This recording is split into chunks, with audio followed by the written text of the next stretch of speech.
Bago tayo magsimula, ipopromote ko lang ang Mystic Queen Power Bracelet. So para sa mga naghahanap ng Evil Eye Bracelets, available na po ang dalawang klase ng Evil Eye Bracelet sa ating shop. So meron tayong Selenite Evil Eye at Obsidian Evil Eye Bracelet. So parehas lang merong protection and cleansing properties. Ang kaibahan nga lang is ang selenite is nagre-recharge rin siya ng mga crystals and semi-precious stones na kasama niya. So pwedeng isuot nyo to alongside with other bracelets and i-recharge din niya yon. Ayan. And marami rin tayong iba pang mga bracelets dito for protection and also for healing, attraction ng money, love, and prosperity. Ayan. So, lahat po yan nasa aking online shop. Pakicheck nyo na lang po. Lahat ng link ay nasa description. Happy shopping! Capricorn, hi! Welcome to Mystic Queen PH. At ito ang inyong weekly reading for September 11 to 17, 2023. This is a general reading, so maaari kayong makarelate. Maaring hindi, just take what resonates. Panoorin nyo rin ang inyong Sun, Moon, Rising, and Venus para sa iba pang mensahe. Meron tayong video na nagpapaliwanag tungkol doon, link on the description. And thank you so much po sa lahat ng sumusuporta dito sa ating channel. Just a reminder, Capricorn, that you have the power to create your own reality. So gamitin nyo lamang ang reading na to bilang gabay. Okay, so let's see your overall energy for this week. Capricorn. You have the 6 of coins. Ayan. So, mas balance na yung finances nyo ngayon. Yung needs ninyo, tsaka yung inyong income, nagbabalance na. Ayan. So, yung iba sa inyo, kung meron kayong utang, kayo ay makakabayad na, unti-unti nababawasan na yung mga obligations ninyo. And some of you naman, kung merong nagkakautang sa inyo, someone is willing to pay. May magbabayad. Ayan. And yung iba naman, if you are in need of financial assistance, merong tulong na darating. Pwede rin naman kayo yung mismong tutulong. Mas maganda na kayo yung tumutulong, no? Kaysa kayo yung tinutulungan. But, of course, ibig sabihin, mas maraming, mas blessed kayo. Kasi you have the ability to help others. So, let's see your challenge. The Queen of Coins. So, as a challenge, maaring yes, may balance na sa finances ninyo. Pero for some of you, maaring hindi nyo pa nakikita yung potential ninyo na mas mag-generate ng income. So, maaring meron kayong matutuklasan pa ng mga opportunities on how to create money or to make money. Puro money. Capricorn, puro money. And maaring naghahanap kayo ng ibang mga resources. Lalo na kung halimbawa magbe-business kayo. Yung iba naghahanap ng mga suppliers, ganyan. Let's see your opportunity. The King of Cups. You have the opportunity to focus on your feelings. Oo. Maaring compassion. So, maaring yung iba sa inyo, merong romantic connection. May opportunity to be in a romantic connection para sa mga single dyan. Maaring merong nagkakaroon ng interest sa inyo, nag-a-admire sa inyo, may crush, ganyan. Pwede ring merong business proposal na darating. Your blessing is the Knave of Cups. Some of you, maaring merong achievement yung anak ninyo. Pwedeng isa sa anak nyo or mga anak nyo, yung iba naman sa inyo, magkakaroon ng baby. Mabubuntis. And Knave of Cups is also an energy of someone na dreaming about something or creating something. So, maaring meron kang creative ideas na maaring isa sa katuparan mo. You will make things happen. What is the 6 of Coins? The Tower. Oh. This is biglaan, no? Baka maaring merong biglaang mangangailangan ng pera na tutulungan ninyo.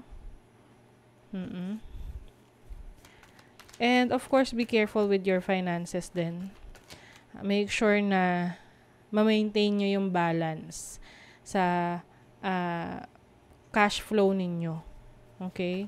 So, kung nakikita nyo na, maganda na yung cash flow, i-maintain nyo na lang. Wag, kumbaga parang, iwasan na rin na maglabas ng pera. So, let's see, what is the Queen of Coins? The Knight of Wands. Ang daming tao sa reading ninyo, Capricorn. So, I think someone wants to share their help. Parang merong gustong mag-take ng initiative para sa'yo na mag-offer ng tulong. Okay? So, nasa sa'yo yan kung tatanggapin mo tong tulong na to. Kasi some of you, nakikita ko rito parang medyo, may kasamang intention na parang may catch. Alam mo yun? So, you ask, what's the catch? Bakit nag-offer ka ng tulong? Ganon. Tanungin mo, bakit nag-offer siya ng tulong? Ano yung kailangan niya? Baka may kailangan rin to sa'yo. Ano yung kapalit? Kasi baka hingi to ng kapalit. What is the King of Cups? The Seven of Coins. Yeah, maaring merong magta-try na makipag business partner sa'yo, pero meron siyang ibang intentions. So, be careful sa mga vested interest na mga to. Alam mo yung tutulong siya pero sa isang kondisyon, yung mga ganun. So, kung kaya mo naman on your own na i-operate tong project mo, yung business na to, or yung trabaho mo na to, then, hindi mo na kailangan humingi ng tulong sa iba. What is the Knave of Cups? Ace of Coins. You are establishing a new source of income, a new project sa career mo or sa business. Malaki yung potential nito na maging very successful in the future. Whatever this is, kung idea mo talaga to, at sa tingin mo kaya mo naman tong i-operate on your own, kahit hindi ka na muna humingi ng assistance galing sa iba kasi baka i-take advantage ka lang ng ibang tao. But of course, nasa sayo pa rin yan. If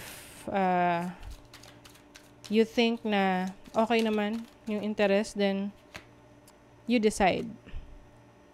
Ayan, meron ka talagang creative ideas that you will make it happen. Some of you are into technology, nasa internet, may mga inspired ideas kayo eh.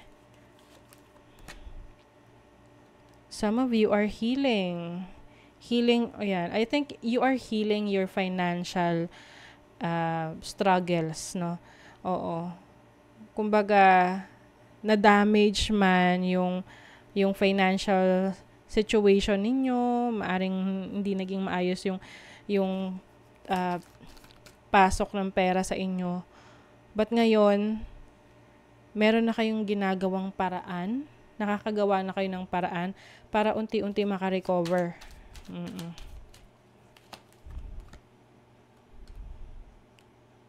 Ito, kailangan maging focus kayo dun sa goal ninyo. Maging clear sa inyo kung ano yung inyong intentions, ano yung goal ninyo, para hindi kayo ma-distract ng iba. Yung iba sa inyo magpo-focus rin sa meditation, part of your healing process, and time alone. So, mas may enjoy mo yung oras mo na mag-isa ka lang. Yes, magiging strategic ka rin sa pagpaplano ng mga actions mo moving forward. So, hindi ka basta-basta gagawa ng bagay na reckless, no? So, lahat yan, pinag-iisipan or pag-iisipan mo. Para kumbaga alam mo yung consequences ng mga actions mo. Ayan, no, innovation na naman. So, parang, you're going to invent something or create something that is going to be successful or popular, parang sisikat, ganun. Alam mo yun? Makikilala ng maraming tao. Yung iyong gawa, yung iyong creation. You have the Sun in Pisces in the 12th house. Oh, lakas ng instinct mo, intuition mo. Meron kang vision eh. Alam mo what's best for you. Alam mo kung ano yung magandang direction na tahakin for your own good and for your, ang tawag doon, para sa iyong para sa iyong success. You know what to tell, you know what to say. Kumbaga magaling kang mangumbinse ng ibang tao. Wow, ang ganda naman. Lucky you. Maswerte ang week na ito para sa inyo. Importante na isusulat nyo daw yung mga goals ninyo para yan yung lagi nyong titingnan araw-araw. Mamomonitor nyo. Nasa na ba kayo? No? Parang ititik nyo yung goals ninyo. Ano yung natapos nyo na-accomplish nyo na. Sa relationship, may twin flame. Diba? Yung iba sa inyo, you are dealing with someone which is your soulmate, your twin flame, or true love. So, kung kayo naman ay single, pwedeng anytime soon makikilala nyo yung person for you na katalaga para sa inyo. Okay? So, that is your reading, Capricorn. Kung nagustuhan nyo ito, naka-resonate kayo, mag-comment kayo dyan, like, share, subscribe para lagi kayong updated sa ating mga readings. Thank you so much, Capricorn. See you again.